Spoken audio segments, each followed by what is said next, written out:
오늘 돌발 퀴즈는 장로가 요한 3세의 저자인 장로가 가이오에 대해서 기뻐한 점이 뭘까요?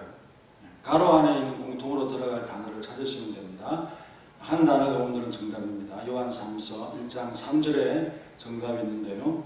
내게 있는 무엇을 정언하되 내가 무엇 안에서 행한다 하니, 같은 단어입니다. 아시는 분은 문자로 답해 주시기 바랍니다.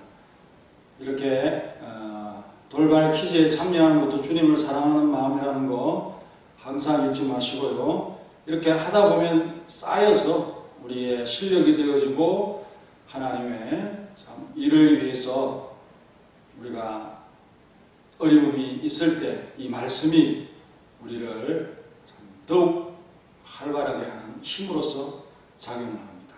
그 말씀 가운데 성령의 역사가 일어난다는 거예요. 그러니까 소홀히 하는 것은 항상 자기 손해다 하는 것을 기억하면서 작은 일에 참여하는 것이 충성된 믿음인 것을 항상 기억하시면서 지금까지 계속해서 강구를 하고 이렇게 소수가 참여하더라도 계속하고 있지만 마음속에는 모든 성도들이 모두가 이 돌발 퀴즈에 좀 참여했으면 좋겠다. 특히 잘 보이지 못할 때는 이게 하나의 어떤 재미와 또 작은 즐거움이 될 수 있다는 거 여러분 기억하시면서 이 돌발 퀴즈 문제에 많이 참여하시기 바랍니다. 문자 보내는 게 그렇게 어려운 일도 아닌데 왜 안 될까요? 사랑과 관심의 부족이라면 그거는 참 우리가 하나님 앞에서 책망받을 일이다 하는 거 잊지 않기를 바랍니다. 다 같이 사도신경으로 신앙 고백함으로 새벽 기도에 시작하겠습니다. 전능하사 천지를 만드신 하나님 아버지를 내가 믿사오니 그 외아들 우리 주 예수 그리스도를 믿사오니 이는 성령으로 잉태하사 동정녀 마리아에게 하시고 본디오 빌라도의 고난을 받으사 십자가에 못 박혀 죽으시고 장사한 지 사흘 만에 죽은 자 가운데서 살아나시며 하늘에 오르사 전능하신 하나님 우편에 앉아 계시다. 저리로서 산자와 죽은 자를 심판하러 오시리라. 성령을 믿사오며 그러한 공예와 성도가 서로 교통하는 것과 죄를 사하여 주는 것과 몸이 다시 사는 것과 영원히 사는 것을 믿사옵나이다. 아멘. 하나님 감사합니다. 주말에 또 우리가 새벽 말씀을 묵상하고자 이렇게 틈으로써 기도의 시간, 말씀 묵상의 시간을 갖습니다. 하나님 주말에 더욱 시간이 조금 있을 때 말씀을 더욱 많이 볼 수 있도록 도와주시고 영상에 대한 관심과 클릭 수가 또 올라가면서 주중에 다 참 우리가 맛보지 못한 그런 본문의 말씀들을 다시 한번 새겨보는 기회가 될 수 있도록 도와주시고 내일 일주일을 잘 준비하는 그런 주말이 될 수 있도록 도와주시고 함께 해주시고 그리고 토요일에 우리 모든 성도들의 마음이 더욱 참 하나님의 전을 사모하면서 이 모든 대면 예배 금지가 온 교회의 고통이고 힘듦이라고 하는 이 사실을 생각하면서 함께 기도하면서 슬기롭게 이겨나갈 수 있도록 도와주옵소서. 우리 서문학교회 성도들은 모두가 성숙함으로 참 우리가 언제 이렇게 긴 참 예배가 잊지 않고 또 온라인 예배로 드리는 이러한 기간들을 보내었던가. 하지만 슬기롭게 잘 지낸 시간으로서 우리 기록될 수 있도록 기억될 수 있도록 그렇게 도와주시옵소서. 예수님의 이름으로 기도하옵나이다. 아멘. 184장 찬양하겠습니다. 184. 길 같은 주성령 간구하는 우리에게 지금 강림하셔서 영광 보여주소서. 성령이 임하사 우리 영의 소원 만족하게 하소서. 기다리는 우리에게 불러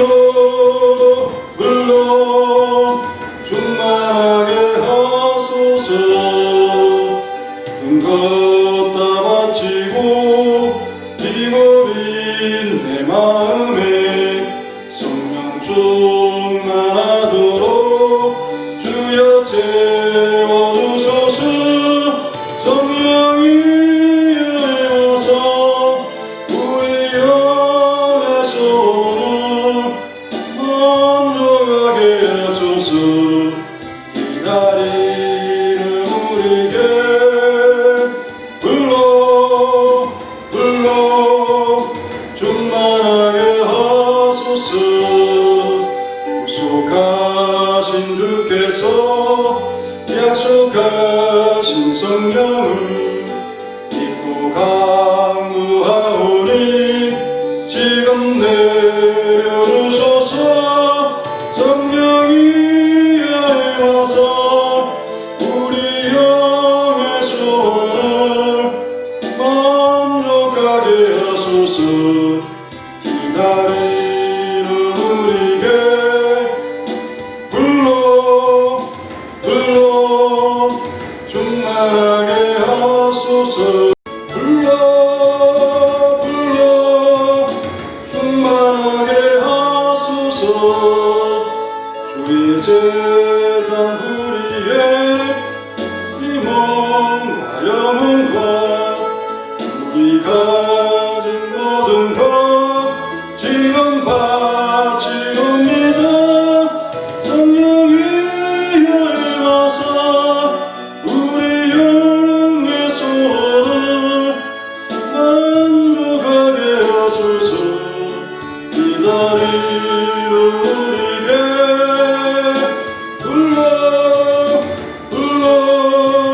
충만하게 하소서.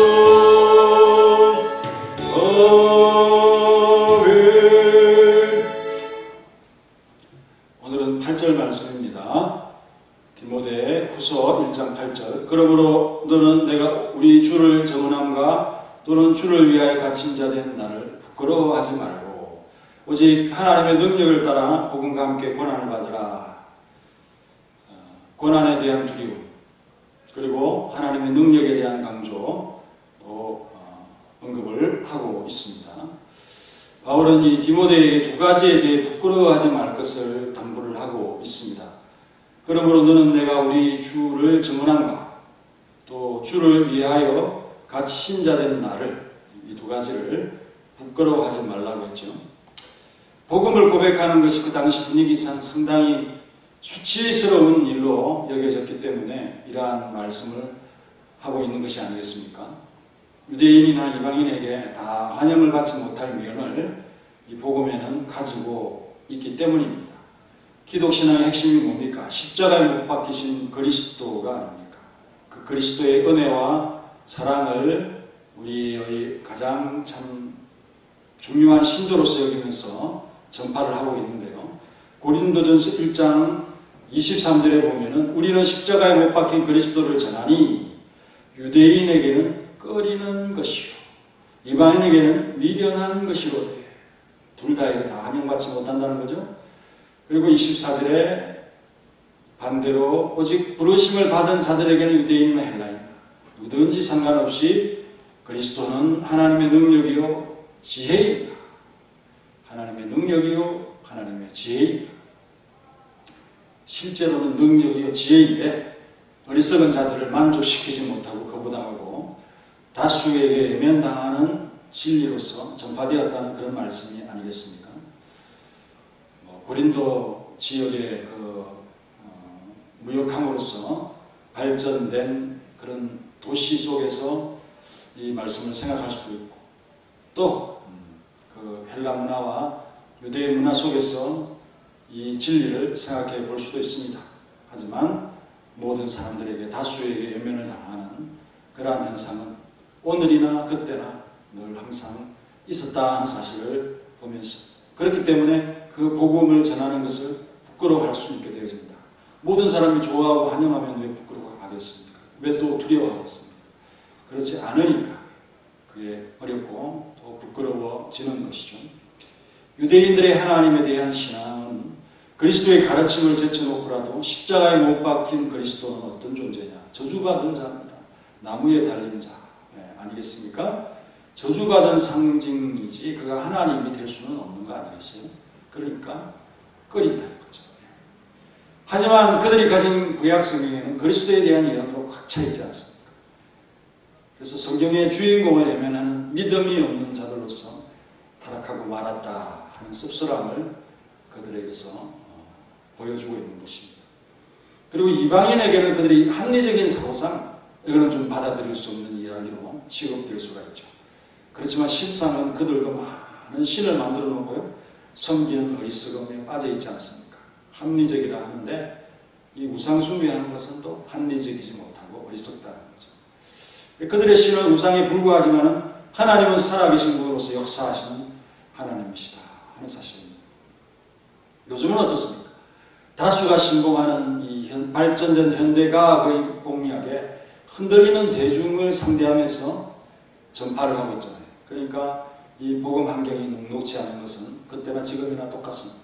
다 불신의 토대 위에 세워진 가정이고 허상에 불과한 그런 사상들이지만 다수의 사람들에게 이거는 의심할 수 없는 그런 근거로 여겨지기 때문에 과학을 불신하고 과학과 조금 반대되는 그러한 이야기를 하는 성경을 그들이 받아들일 수 없는 것이죠.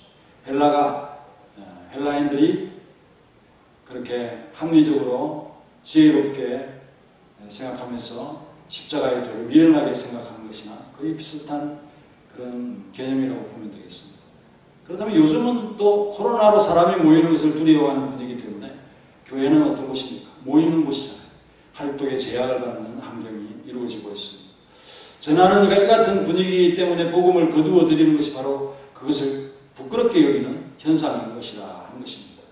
바울은 이와 같은 적대적인 분위기 때문에 복음을 부끄러워하지 말고 담대한 복음 전파를 피하지 않도록 당부하고 있는 것입니다.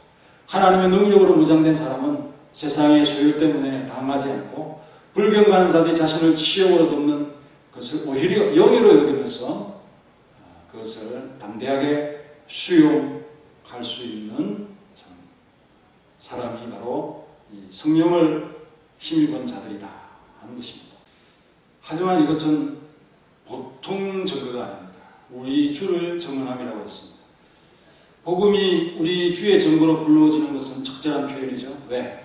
사명자에게 크고 위대한 일을 맡기시는 하나님의 높고 크심을 깨닫기 때문인 것입니다. 하나님께서 우리의 도움을 전혀 필요하지 않는 분이지만은 이렇게 우리에게 자신에 대해서 증거하도록 우리에게 임무를 맡겨놓았다. 자신에게 영광을 돌리는 임무를 우리에게 부과하고 있습니다. 전도는 찬양이고 하나님을 높이는 일이니까 영광 돌리는 그런 일이 되는 거죠. 이것은 하나님께서 우리 모두에게 부여하신 크고 특별한 영예라는 거죠. 바울은 내가 우리 주를 증언함을 부끄러워하지 말라고 촉구하고 있습니다. 얼마나 자신의 사명을 기이 여기는지 충분히 느낌이 오는 표현 아니겠습니까? 이것은 그리스도께서 사도들에게 오직 성령이 너희에게 임하시면 너희가 권능을 받고 예루살렘과 온 유대와 사마리아와 땅 끝까지 이르러 내 증인이 되리라 하시니라 라고 맹하신 일에 속한 것입니다. 그래서 이 말씀대로 우리도 용감하게 수고하여 더욱 공공연히 증거해야 한다 하는 것입니다. 무엇을 증거합니까? 그리스도의 인격, 생애, 죽음, 이 모든 것이 복음 아니겠습니까? 복음을 증언하라고 하는 이 말씀 앞에 우리의 삶을 드리면서 이것이 바로 주님을 증언하는 것이다 하는 특별한 사명을 깨닫는 우리 모두가 되시길 바랍니다. 부끄러움을 가지지 않는다 하는 것은 복음 전파를 하면서 저항하고 또 대적하고 이런 현상에 대해서 두려워하지 아니하는 마음을 가지고 복음의 능력과 열매를 더 중히 여기는 귀한 삶을 말하고 있는 것입니다. 두 번째로 부끄러워하지 말아야 하는 점은 주를 위해서 같이 인정하된 자신의 삶과 함께하는 것을 말씀을 하고 있습니다. 그래서 자신의 공통된 명분을 가진 동료로서 생각하는 것을 절대로 잊지 말라고 부탁하고 있는 것이죠. 우리가 박해를 감수하고 있는 자들과 교제에서 물러서기를 시작한다면 결국 우리의 목표는 복음으로 하여금 모든 박해로부터 멀리 떨어지게 하는 현상 밖에는 우리가 기대할 것이 없다 하는 사실입니다. 그렇게 힘들게 앞장서서 전파하는 자들을 더욱 격려하고 함께해야 한다는 사실입니다. 하지만 바울과 가까운 디모데는 바울과 하나로 여겨지는 대상이 된 거죠. 그래서 적대하는 복음의 적대 세력의 입장에서 보면 바울에 대한 폄하가 바로 디모데를 위축시키는 공격의 소재로 적절히 사용될 수 있다. 너는 내 스승에게 무슨 일이 생겼는지 모르느냐? 너도 똑같은 꼴이 되고 말 거야. 디모데를 가장 위축시킬 수밖에 없는 그런 공격의 포인트라는 겁니다. 온 세상이 비난하는 것을 왜 우리에게 강요하는 거야? 믿는 사람들이 그렇게 많아. 이런 따돌림도 복음 전함을 위축시킬 수 있는 그런 전략이 되는 거죠. 하지만 그 반대로 담대한 자도 있습니다. 디모데후서 1장 16절에 보면은 오네시보로의 집에 긍휼을 베푸시옵소서 하면서 그가 한 일에 대해서 말을 하는데 내가 사설에 매인 것을 부끄럽게 여기지 아니하면서 로마에 있을 때 부지런히 나를 찾아 만났던 사람이다. 그렇게 말하면서 나를 즐겁게 한 사람이다. 이렇게 오네시보로를 축복하는 것을 볼 수가 있습니다. 이렇게 우리는 아니라고 하는 자들 앞에서 구태하지 않는 담대함을 보여주는 것이 적을 부끄럽게 만드는 우리의 전략이라는 사실을 잊지 않길 바랍니다. 그래서 아무리 공격을 해도 굴하지 않는 담대함이 필요하고요. 특히나 교회에 대해서 내 스스로 부끄럽다 이런 표현들은 오히려 적을 담대케 할 수 있기 때문에 우리 속으로는 생각할 수 있고 우리끼리는 얘기할 수 있지만은 사람들 앞에서는 되도록이면 교회에 대한 것은 얘기하지 않는 것이 바로 우리 복음과 교회를 지키는 그런 우리의 모습입니다. 바울이 갇힌 것이 자기가 잘못해서 갇힌 겁니까? 부당하게 참 대우받고 대접받는 그런 현상 속에서 디모데까지 바울을 부끄러워 여긴다면 누가 그렇게 복음 전선에서 앞장서서 일하겠습니까? 앞서서 참 복음을 전가하는 전사들에 대해서는 격려하고 힘을 북돋는 우리의 기도가 필요하다는 사실을 생각하면서 오늘의 말씀을 기억하면서 기도로 시작하는 하나님, 주를 증언함과 또 복음 전하는 자로서 고난을 당하는 자들을 부끄러워하지 않는 우리의 모습이 되게 하시고 하나님의 능력으로서 복음과 함께 고난을 받는 것을 자처하는 우리의 삶이 되게 도와주시옵소서. 복음이 당시의 유대인이나 이방인들에게 반영받지 못할 그런 껄끄러움과 또 미련한 요소가 그들에게 비춰졌습니다. 하지만 사실은 하나님의 능력이고 하나님의 지혜인 이것을 그들에게 소개해서 생명을 얻도록 하는 일들에 우리 스스로가 전하는 자들이 부끄러움을 가진다면 다수의 굴복당하고 다수의 의해서 진리가 아닌 것을 강요받는 그런 우리의 모습이 되지 않게 하시고 그들의 어리석음과 또 그들의 참 진리를 외면하는 이러한 모습들을 부각시키면서 오히려 복음으로 모든 악한 것들을 파괴하고 또 정복하는 권능의 역사로서 우리 전도인들의 삶을 이루어갈 수 있도록 도와주시옵소서. 복음의 적대적인 분위기에 우리 스스로가 와해되고 무장이 해제되는 그러한 모습, 또 비방당하고 또 참 모욕하는 그런 일들을 두려워하는 자가 아니라 영예로움으로 여기면서 복음의 능력과 열매로서 맺히는 모든 것들을 사모하고 바라보는 귀한 성도들의 삶이 되게 하옵소서. 그리고 앞서 복음을 전파하다가 고난을 당하는 자들과 함께 할 수 있는 마음을 가질 수 있도록 도와주시고 오네시보로처럼 바울을 열심히 찾아서 만나는 그러한 참된 진리의 종들이 될 수 있도록 도와주시옵소서. 전하는 자들을 격려하게 하시고 함께하게 하시고 담대함에 연합할 수 있도록 도와주시고 우리가 맡은 것은 주님을 증언함이라는 사실을 생각하면서 우리에게 이 맡겨준 일들이 얼마나 하나님 앞에 영광 돌리는 일인가, 능력을 받아 땅끝까지 적극적으로 그리스도를 증거하는 삶을 이루어갈 수 있도록 하나님께서 역사하여 주옵소서. 예수님의 이름으로 기도합나이다. 아멘.